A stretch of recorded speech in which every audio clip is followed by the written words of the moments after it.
Guru Besar Filsafat Moral Sekolah Tinggi Filsafat Dilyakara, Romo Frans Magnis Suseno mengungkap bahwa Ferdy Sambo lah yang harus bertanggung jawab atas kematian Brigadir Yosua.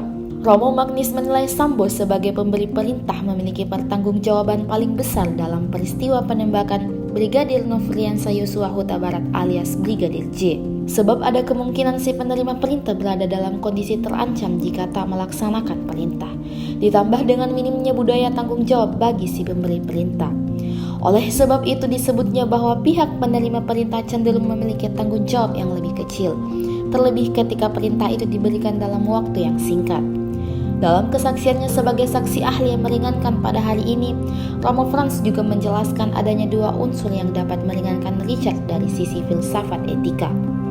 Pertama, adanya relasi kuasa dalam peristiwa penembakan terhadap Brigadir J yang dilakukan berdasarkan perintah Ferdy Sambo. Terutama di dalam kepolisian terdapat budaya menaati atasan, di mana pada peristiwa tersebut Ferdy Sambo merupakan atasan Richard dengan pangkat dan kedudukan yang jauh lebih tinggi. Kedua, adanya keterbatasan waktu pada saat peristiwa sehingga Richard dianggap tak dapat mempertimbangkan dengan matang.